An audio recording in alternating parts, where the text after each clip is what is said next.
All right, let's get started. Thanks everyone for coming to this session. And my name is Ray. I'm a developer advocate for the Google Cloud Platform. What that means is I like to bring some of our technologies to developers all over the world, especially for myself, open source technologies to Java developers. I also contribute to open source and work with the teams to make our experiences better. And for that matter, I am, I contribute to a few projects, and one of them is Code Hipster, which had a talk, I think, earlier during the conference by another contributor. And if you haven't checked it out, please take a look. And one of the best way to contact me if you have any questions, any feedback, or if you want to talk about Istio and Kubernetes, please let me know on Twitter @Satanism. And if you want to find more materials, my site is on satanism.me. That's where you can find a lot of the source code, the samples, and stuff like that. Okay? And why don't we jump right into it? And for this talk, right, I'm assuming that a lot of people here maybe heard about microservices already. Maybe you have decided to go into this architecture. How many people here have already decided to use a microservices architecture for your company? Okay, yeah, very cool. Just about everyone that's here, that's nice. There's no theory here. It's all about, you need to make sure that you choose the architecture to solve your problems, and also aware of the other issues that might be coming up once you go into certain decisions with your architecture, right? But I'm not gonna go into a lot of that. I'm just gonna talk a little bit about the general problems and also what Istio can do for you as well. So one of the first things that you're going to see, of course, is that once you are creating microservices or moving from a monolith to microservice, or maybe you have an existing service-oriented architecture, right? Rather than having just a single application with multiple instances you have to manage and deploy. Now we're looking at tons and tons of different applications, tons of different services, and every one of these services have multiple instances you need to manage and deploy as well. So all of a sudden, rather than like a handful, a dozen, we're looking at maybe things like 20, 30, 100 services instances you have to start up and deploy.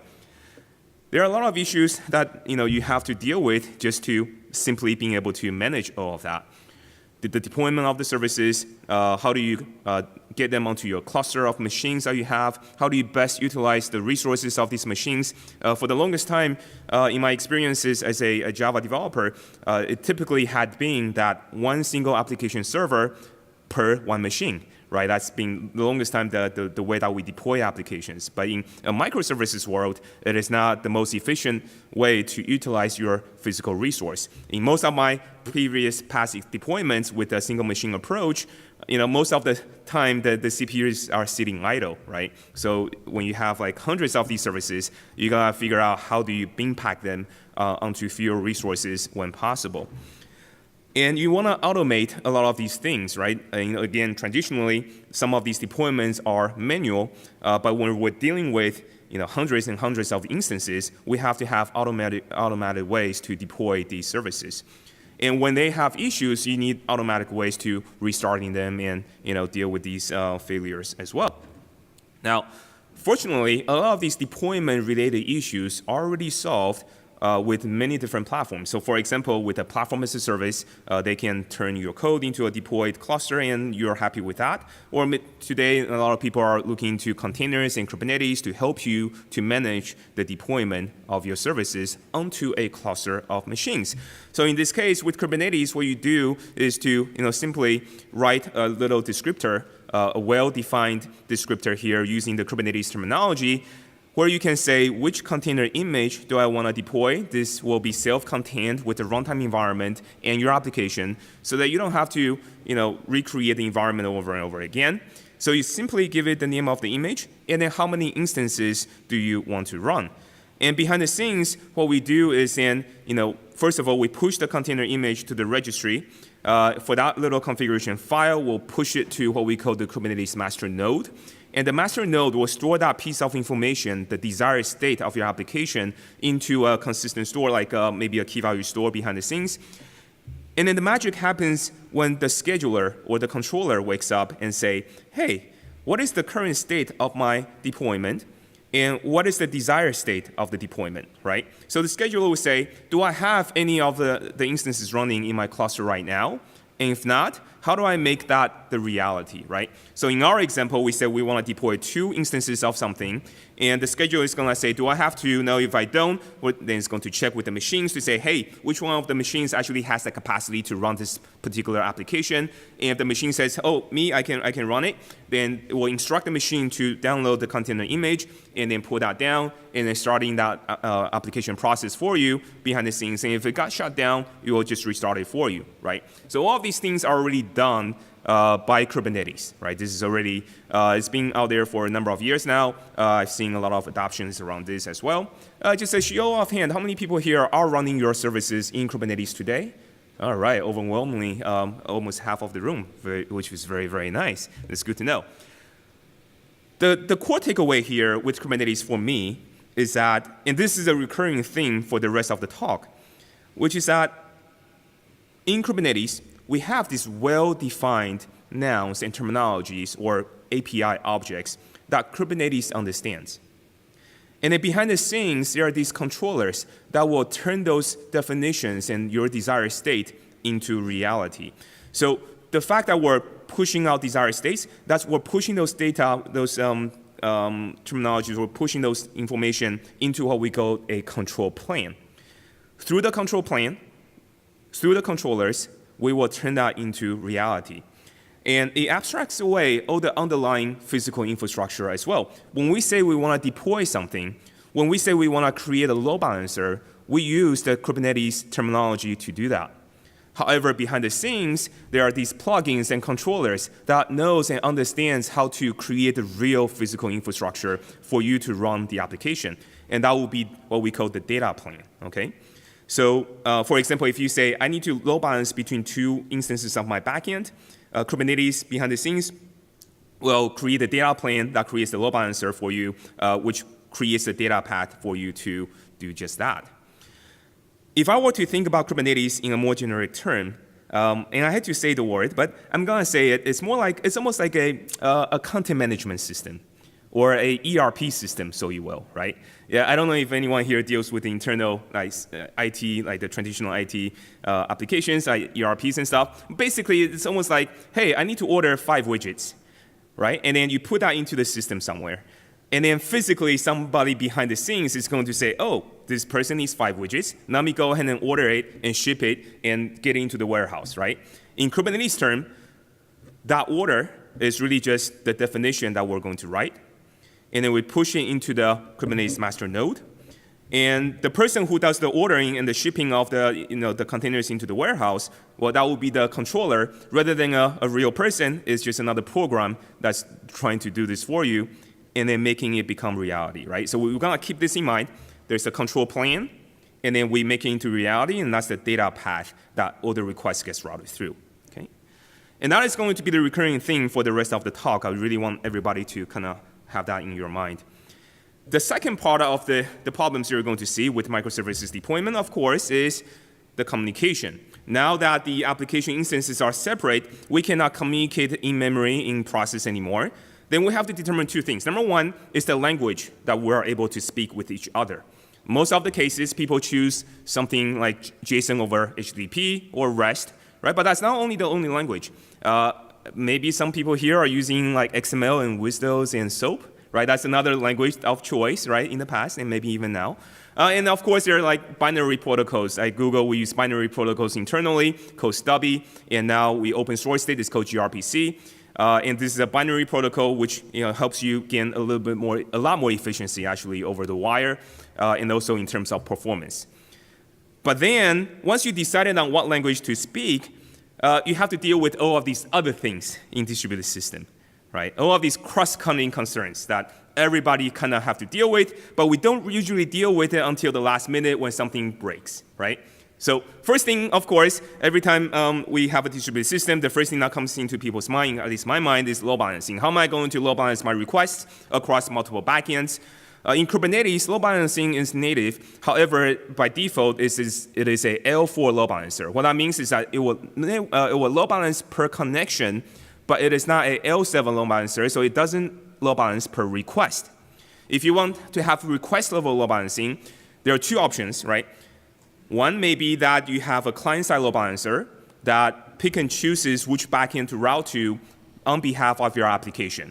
If you want to do that, that's perfectly fine. And what that also means is you need a service registry somewhere that have a list of the backend, and the client load balancer have to communicate with the service registry to understand what backends you can actually use.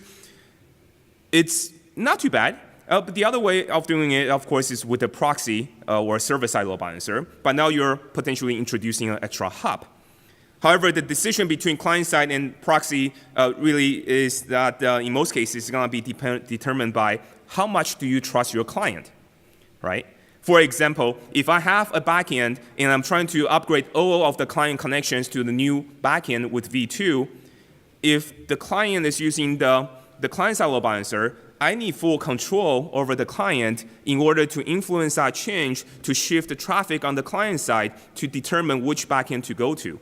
If I don't have full control, right, if it's across another organization, they have a different schedule, different release schedule, or maybe it's on the public internet from your mobile devices, then they almost always have to come through a proxy, which you have to manage as well, right? And then there's all of these other things like fault tolerance, right? If one of the backend goes down, what do you do? If the request didn't go through, you gotta be able to retry. And the most important one for me that I almost always see that comes last in terms of a microservices architecture implementation is how do you implement full observability into your architecture? So if you have service A calling B, calling C, and so on and so forth, soon enough, you don't know who's calling who anymore, right? And then if somewhere along this chain of calls actually breaks, that's when you said, oh, I wish I have observability, right? Because you need a way for you to go inside of some kind of tool to figure out where in the chain of the request actually has the issue, which one of these requests actually failed, or which one of them is actually really slow that's causing a delay propagating upwards to the user, right? So all of those things are pretty important. Of course, in the Java world, we have a lot of open source tools that we can use today, right? And I think that a lot of people do use these tools today, and they actually work really well in most cases, right? So for example, to keep track of backends, we have something called Eureka or Console you can use for the service registry. For client-side load balancing, we got Ribbon. For circuit breaking and retry, we got Hystrix and so on and so forth. Distributed tracing with Brave and Zipkin or Jaeger, right? We got a lot of tools for these things.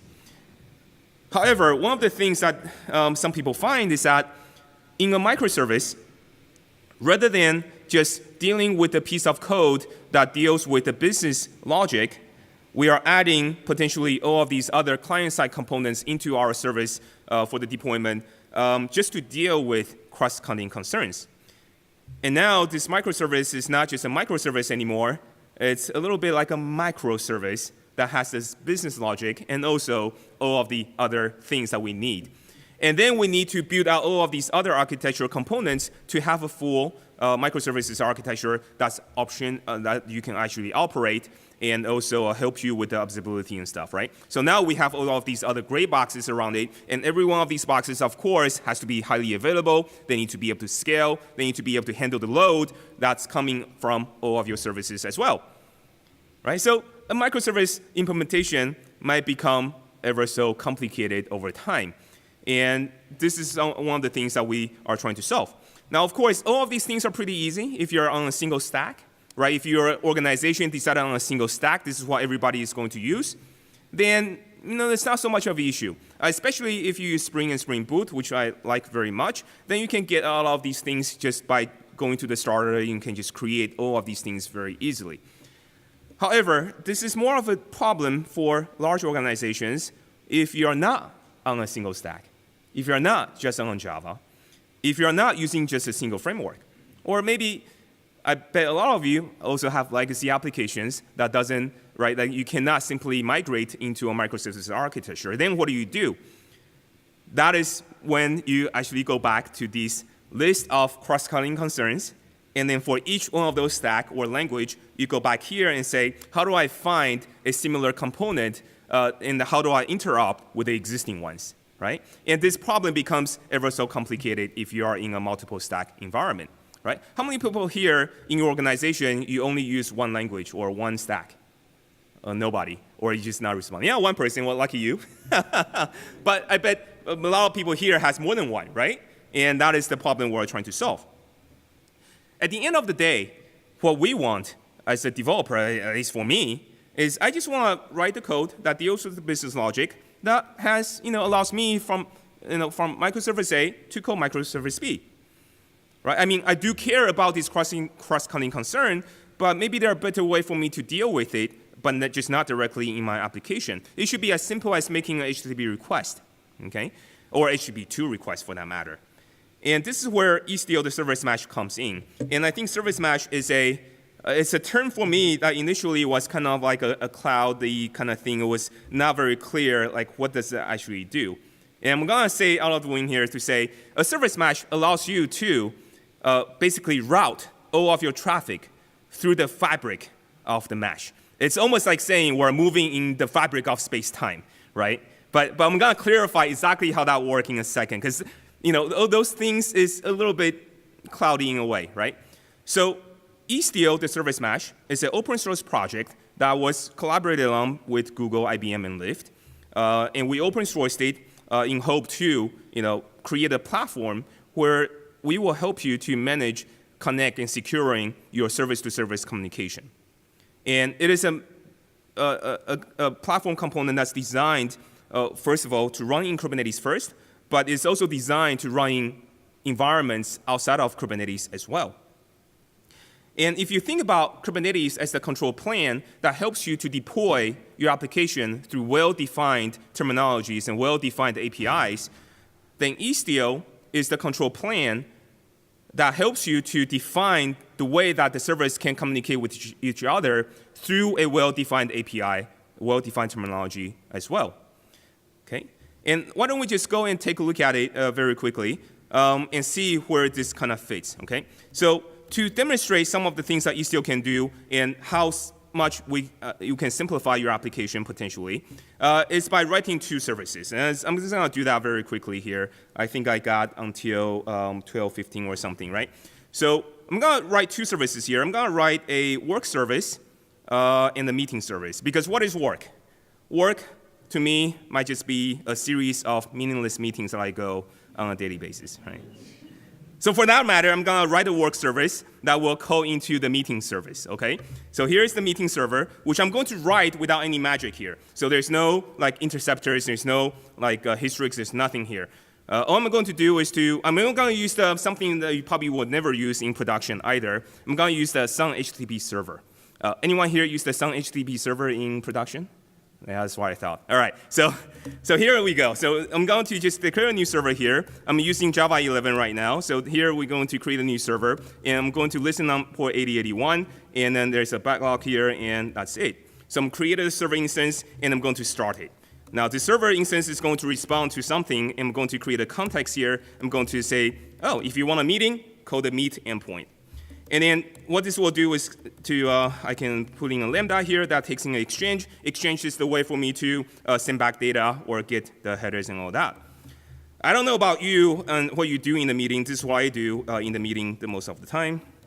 So I'm going to just do that. And I don't know what you do with exceptions. I'm just going to do nothing for most of it, yeah. And once I successfully slept through my meeting, I'm going to go ahead and send my header response 200, right? And there's 0 byte because I didn't do anything. And I'm going to close the connection and say go away until the next meeting. And that's what I'm going to do. And then, of course, I need to create a work server as well. And for the work server, I'm going to take a little shortcut because of the time. The work server is basically the same thing. We have the HTTP server as well. I'm going to use the new Java 11 HTTP client for this. I'm going to do something really, really cool, which is some people say it's almost like magic when code just simply appears, so like that. So I'm just undoing.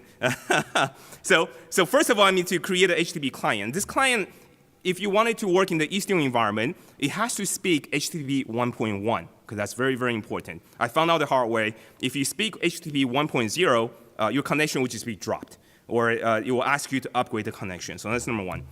And then we're going to create a new request, which is going to have an endpoint here that's going to be coming in from a configuration. And then I'm going to on a typical day, maybe I go to the meeting 4 times a day, right? So we'll have a simple for loop. I'm going to go to the meetings 4 times a day. I'm going to get a response back. And here I'm just going to do a basic circuit breaking here, or basic fallback. What this is going to say is, if I actually successfully went to a meeting and slept through it without getting fired, I'm going to get a 200 response. I'm going to say success ++ or meeting ++. So we'll see how many meetings we actually went. All right. And as you can see, there's no magic here. It's really just making an HTTP request. There's one additional thing you definitely will want to do in a microservices environment, which is to pass around the trace headers. Okay, that's very important, because the trace header will help you correlate the request for a single, from a single context that came in. Right? So if I made a request from the website and that generated 4 or 5 different backend requests, we need to use the trace headers with a single trace ID. We need to propagate that downstream so that we can then correlate all of these relevant requests back into one trace. And Istio will generate the trace IDs for you if there's nothing generated. And so in Istio environment, we do need to generate, or we do need to propagate several of these trace IDs, trace headers. So there's the X request ID, the XB3 headers, right? So for all of these things, we have to propagate a little bit. And so in my outbound request, I'm going to go ahead and propagate the headers. And here, what you're saying that for each of the headers we need to propagate, I'm going to check whether the value is null. We'll only propagate, of course, the headers that's being set, and then we'll use the request builder to set the header, and that's it. I'm going to go ahead and try this out and see if that works. So how many people think this would just work? Nobody, that's what I thought. Yeah, 1 person, thank you. Yeah, well, we'll see. So we're going to start off with the meeting thing here. So it's building, and yeah, there we go, starting. All right, I didn't print anything out, so I'm going to just go ahead and try this out. So I'm going to go to localhost 8081. I'm going to say meet. And of course, I didn't do anything. I just slept for 250 milliseconds. That's called micro-sleeping. I'm going to just do, time, so we can actually see that it's in fact taking that long. And then I'm going to go ahead and run the work server as well. And just do that, work server. And what I will do is to listen on port 8080 and then on the work endpoint, because that's the way I've programmed it. And it's going to make 4 requests to the meeting. And we can see clearly when we went to 4 meetings, and it took about a second, right? Because 250 milliseconds each. And there we go, just 4 meetings as a second. That would be kind of nice if that's my work day. I just go to 1 second worth of meetings, right? That would be kind of nice. All right, so we know that everything works. Then how do we get into Kubernetes and all that? And this is where we actually have to do a few things. So to visualize all of this, I'm going to open up a little visualizer here. I got something deployed in there already, and soon we'll actually see the application being deployed. But first, we need to build a container. In this case, I'm using Maven, so I do have some plugin here that will help me build a container. And I'm crossing my fingers for the Wi-Fi because this is actually doing the thing for real right now. So for whatever I just built, I'm building the jar. I'm also building the container image, and then it's hopefully going to push into the Docker registry that's on my Docker Hub right now over this very slow Wi-Fi, and it seems to be working. That's not too bad, yeah? So I'm going to do exactly the same thing with my work server as well. And just to show you that how much stuff we add to a typical application versus this one, if I go into Target, and if I look at the jar file that's being built, right? Because it's just using the out-of-the-box JDK functionalities, it's only about 3.2 kilobytes, right? Because there's no other additional dependencies built here. It's really just the JVM, okay? Pretty cool. And once I have both of the container images pushed, then I can go ahead and pour this into Kubernetes, okay? And I think I have right here. And basically, when we say we define everything with a well-defined terminology, so in this case, I have my YAML file, and I'm going to say syntax on. And then we can see very clearly we're going to deploy this container image. Let me see how many replicas am I deploying. I'm deploying 2 instances of each, right? And I'm configuring the endpoint via in var. That's all well-defined. And then we're going to expose the work service on a load balancer, and this will be a network load balancer. And the way that this is done is actually through the use of the Kubernetes definition here for service. And then we can say we are going to listen on port 8080. We're going to route it to port 8080 on the service instance side, and then we will add the selector here just to allow us to figure out which of the backend we're going to deploy. And I'm going to go ahead and just deploy this, right? And then you might be asking, well, how is that so different from a regular Kubernetes deployment? That is exactly what we do in a regular Kubernetes deployment.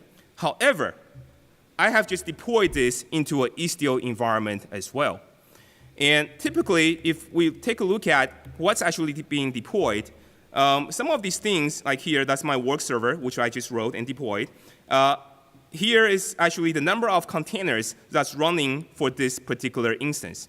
And typically here we just say 1 because I have 1 application container. But in Istio environment, I actually have 2. What happened? In the Istio environment, this is what we do.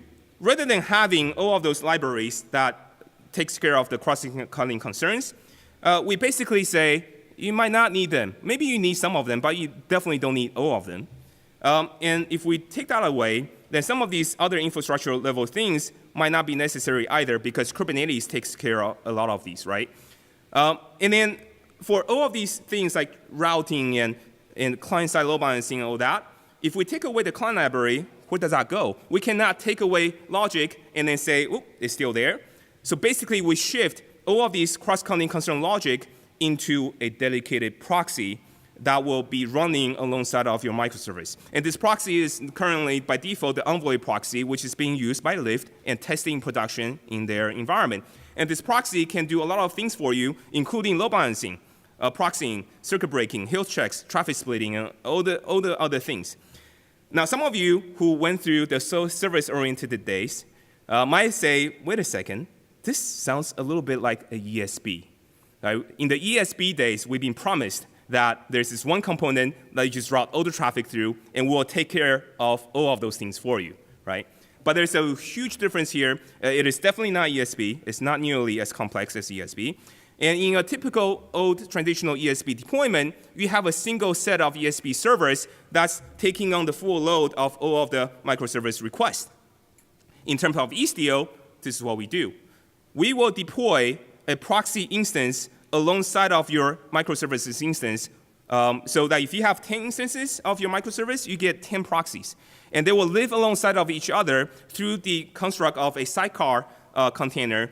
In Kubernetes, that just means that it is living together, it will live and die together, they share the same network interface, they share the same physical resource, so they're always running alongside of each other. So that when this call makes the call to the proxy, it will always be a local traffic rather than something that you have to go over the network, right? And then we will be able to write the Istio configurations, and behind the scenes, there will be a controller. That's the control plane. The controller is called the Istio pilot. It's going to read some of these configurations and then propagate it to each and every one of these proxy instances. Okay, so in the past, you configure a single instance of the ESB. Now you send it in via a well-defined terminology, and then the Istio pilot, the controller, will propagate all of these configurations to the actual proxy instance. And then how does your microservice actually talk to this proxy so that we can, basically send all the requests through the fabric of the service mesh? Well, the way that this is done is by using IP table rules. So every time that you make a connection to an endpoint, we will intercept that connection seamlessly through IP table rules. So somewhere along the way, we'll configure the IP table rules and say, this connection will go to the proxy always. Okay, so your application doesn't actually have to change. You don't even need to configure like proxy configuration because all of these things are just done transparently by default. And then now your request is connected to the proxy. The proxy will examine this request and say, oh, you want to talk to another microservice. Let me go ahead and figure out which list of the destinations do I have. Right? In the backend, it could be Kubernetes, it could be console, it could be some other service registry. But at this very moment, your microservice does not actually care. And then once it figures out which specific backend to go to, the incoming connection will be also intercepted by the proxy, and the proxy will then check policies. For example, does microservice A, does it actually have the permission to call me? Right? So the proxy can do that gateway check, and if it does, or policy, if it does, it will then route the traffic to the actual instance in the backend. Okay? And that is exactly how a microservice service mesh works. That's exactly how Istio works as well. And now you can ask interesting questions. That very simple application I wrote with just a plain JDK with no magic is now intercepted by all of these proxies when I deploy it into a Istio environment. If you think about how Java developers have been dealing with cross-cutting issues for the longest time, what do? We use AOP, aspect-oriented programming, right? And there was Matt Rabel who told me this. He said that, hey, this looks like AOP for microservices. We're basically intercepting not your JVM methods, but we're intercepting your requests per proxy. Okay? Then you can ask really interesting questions. For example, how much time did that request take? What was the latency? Well, the proxy knows, because the proxy knows when the request was generated. The proxy knows when the response was returned. And so the proxy knows the latency. You might want to ask the question of, well, who's actually making the call to what? Well, the proxy knows every connection and every request that's incoming and outgoing. So based on that, we can generate a graph of exactly who's making the call. If you pass the trace ID around, then the proxy will capture the trace ID and forward it to the underlying tracer so you can actually see a visualization of that.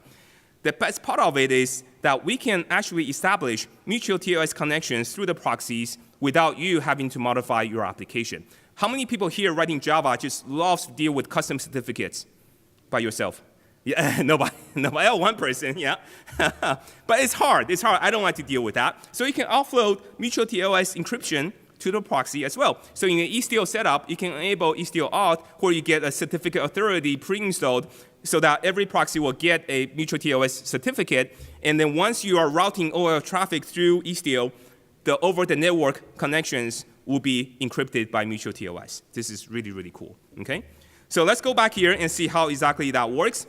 My deployment here actually is already deploying the Istio environment. But just for clarity, here's what I'm going to do. I'm going to run this little command line called Istio CTL. That's the command line for Istio. We're going to do kube inject, and I can send in a file, which is my deployment.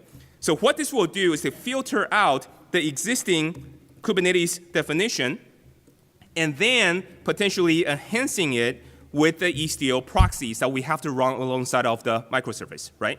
So if I do it this way, this is called the manual Istio injection. What that means is that not only do I have existing containers, if I scroll down here a little bit more, I can see that this little utility helped me inject the proxy sidecar right next to my application. And it's going to be listening on port 15,000 or something like that. And there you go.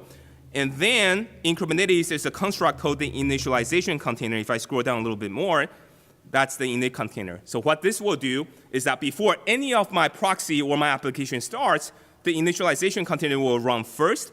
And this init container is designed so that you can configure the IP table rules. So this init container will start first and say, I'm going to add an IP table rule that will intercept all of the connections, and I'm going to forward everything to port 15,001.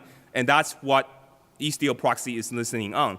So by the time your application starts, all the traffic will be already routed to the proxy automatically, okay?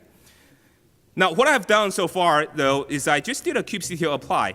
What happened behind the scenes is that there's another mechanism called the automatic Istio proxy injection. What that means is that I configured my Kubernetes cluster within this namespace to say, everything I deploy into this namespace, I want to automatically inject the proxy always. Okay, that's one of the ways to do it. And that is why now we see that we have two containers here. And we can actually see what these containers are. So for example, I can say logs f. I can see one of these instances. And it's going to tell me which container do I want to look at. So I can look at the actual application, or I can look at the proxy itself. And here I can actually see the proxy access logs, for example. Okay? So why don't we just go ahead and try this out. There are a couple of ways to do it, but here I'm going to do it the easy way. I'm going to expose this via a public IP address, okay? And the way that I'm going to do it is by using an additional Istio rule here. So in terms of Istio, we'll also give you like a way to take incoming requests from outside of the cluster. This is called Istio ingress. In order to use that, we need to define a gateway. A gateway is basically a way for you to define what port do you want to listen on this public IP. And if you want to do any virtual hosting, you can also specify the host as well, right? So you can say, I want to listen on staging.mycompany.com or production.mycompany.com and stuff like that. So I'm going to go ahead and define this gateway. So I'm going to say kubectl apply gateway. Now remember what happens behind the scenes.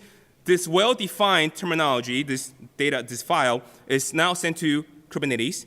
Istio pilot will retrieve this definition and say, what do I need to do to create this data path? And Istio pilot will then go to the ingress and say, now I need to listen to traffic. And then what traffic do I want to listen on? We can add something called the virtual service here, which is a way for us to define routing rules. So here, specifically, I'm saying that for the work service, I want to listen on specifically the work URI, and I'm going to bind this to the gateway, which is listening on the public IP address. I'm going to forward all the requests to the actual service instance. So I'm going to go ahead and do that as well. So I'm going to say, apply my work service virtual service YAML file. And again, Istio pilot picks it up, configures my proxies, and now I can accept incoming requests. So let me go ahead and try this out. Let's see. Hopefully I have the curl right. So here, oh, there we go. So here, I think that's the public IP address that I have. So for the first time, if this works, oh, there we go. Whew, that was luck. Yeah. So I just wrote this thing, and then I'm going into Kubernetes. I just made that request, and I can see that behind the scenes, it's actually taking the request from Istio ingress, and now all the traffic is routed through Istio and the proxy. Okay? And I can put this on a while loop. Why don't I do that as well? And now we can do a few interesting things. Well, first of all, I said proxy knows about everything. So what that means is we can actually go and see maybe a Grafana dashboard. And this is something that comes with Istio, like a simple installation out of the box. So we have Grafana. Behind the scenes, it's a Prometheus thing that will scrape all the data from the proxies themselves, and then generating this Grafana thing where I can go and take a look. So this dashboard is automatically created for you in an Istio environment. And with the internet, there we go. I can go and see the Grafana dashboard. The dashboard are pre-created. I can go and take a look at one of these dashboards. And then, let me see here, I'm going to see the service specifically maybe for the work server, because that's the one I'm playing with. And I can see some of the basic data matrix that's coming through. I can see the QPS I'm generating right now through my command line prompt. I can see how many of them are successful, and so on and so forth. I can also see it for my meeting service if I want to. There's my meeting server. And you can see the request getting propagated downwards, right? This is all automatically retrieved from the Istio environment. I can also see, for example, a trace. So if I go open up the Jaeger stuff, let me see, there's the Jaeger console. Yep. Is that the Jaeger console? Yep, there it is. So remember, all of the requests is already intercepted by the proxies in Istio. Passing along the trace headers alone. What that means is that these traces are automatically propagated to the trace backend. You can pick and choose what trace backend you want to use. In this case, by default, this is Jaeger. I can go ahead and find the trace from my ingress. So this is where all the traffic are incoming, right? And then I can go ahead and find traces. And there it is. So we can see that very clearly that there's requests coming through work. And then if I go into it, I can see all of the subsequent requests that's being generated from my work server as well. So we can see work code meeting, and we can see the latency between all of those things. This is all coming from just a regular, straightforward application that's just simply making HTTP requests, okay? But you do need to pass the trace headers along. There's another thing here called the service graph, which will generate the tree a little bit differently. Let me see if I can turn this on. So with the service graph, you can actually get a really end-to-end view of this, right? So I'm going to say 8088. I think they do this force, and it's called force graph. No. Let me see here. I never remember where they put this on. 8088? Do I not have that? Oh, interesting. Maybe it's graph.html? No. It's one of those things. It annoys me that it's not just on index.html. But it's there somewhere, which I'll find later. Oh, tell you what, I know why. I'm in the wrong window. Yeah, there we go. So localhost 8088. Yeah, force graph, that's what it is. Yeah, and here, through the connections, we can actually generate a full view of what is actually happening in your services, right? So that is all done pretty much automatically through the Istio proxies. Okay? Again, do not trust your documentation, because your documentation might be outdated, right? But there's a lot more we can do. We got maybe about 5 minutes left. This is what I'm going to show, right? So for example, remember, all of these things are now intercepted by the proxy. This is what I'm going to do. I'm going to show you a few little tricks here. First of all, we have these well-defined nouns like virtual service, routing rules, and stuff like that you can use to define your service-to-service communication. And one of them that I like the most, because I like to have fun, is fault injection. Okay? So here I can say any request that goes to the meeting server, I'm going to abort 100% of the time, just for fun, with the status code of 503. Now, keep in mind of what happens behind the scenes. This is chaos monkey at the most extreme, because I'm aborting every single one of them. So I'm going to apply this YAML file, and you can see very clearly that the controller took hold of that, propagated this configuration to all of the proxies. Now, every single request is actually failing. And if your coworker say, haha, that's funny, like, can you please, like, we're trying to work here, right? You can just simply delete it and say, all right, fine, you caught me. Then you reconfigure the proxy centrally through the Istio pilot through the well-defined terminologies, and now you're back to work. If you actually have multiple versions of your services, and this is really, really cool, I'm going to apply a second version of this. And what you're going to see is that second version is going to start. The second version is basically if I work really, really hard. And if I work really, really hard, I don't go to just 4 meetings, I go to 8 meetings, right? So now you can see the proxy is actually load balancing between the 2 different versions. And it's doing round robin by default. So it's going to do hard, easy, hard, easy, and so on and so forth. And then with Istio, we can do traffic routing. And the first thing we need to do is to define how are these 2 services different. And this is where we need to use something called the destination rule, where we can define different subsets. Right, so you can think about this as, you can name it whatever you want. You can name this blue and green, V1 and V2, old and new, legacy and modern, whatever you want. What matters is here that you have labels that's actually using Kubernetes labels behind the scenes to figure out which ones actually matches the version that you're trying to route to. So I'm going to go ahead and just apply this definition here so that we have V1 and V2 that we can play with. And then we can do traffic routing based on these 2 subsets. So let me see here. I have an example here where I do VS.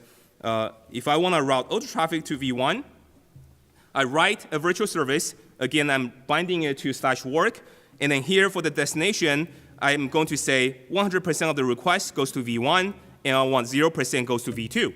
Right? You can do blue-green this way as well. So let me go ahead and apply it. Just remember how that works with the control plane and also the data plane behind the scenes. I send in the configuration, Istio picks it up, configures my proxy. Now everything goes to V1, right? It's that simple. That's the idea of Istio and Kubernetes behind the scenes. I can, of course, if I want to shift everything to V2, I can, of course, do that as well. So here we go. That's the V2 configuration. Configures the proxy. Now everything should be going to V2, right? And of course, I can split it based on weight if I want to. So here's the example of that. V1 and V2. Let me see here. VS. No, where do you go? There we go. Maybe. Oh, did I lose that one? I guess I did lose it. Well, that's okay. So we can try this out. So for example, here VS V1. What we're going to do is you can shift the traffic, right? So I can say maybe 90% goes to V1 and 10% goes to V2, right? This is really good for canary or A/B testing, if you will. And I can go ahead and apply this, and you're gonna see that right off the bat. And there's so much more you can do. For example, you can set up retry rules as well. So here we can use the same virtual service. We can match on the URL. We can match on the header. We can match on anything that's available in a HTTP request, except for the payload.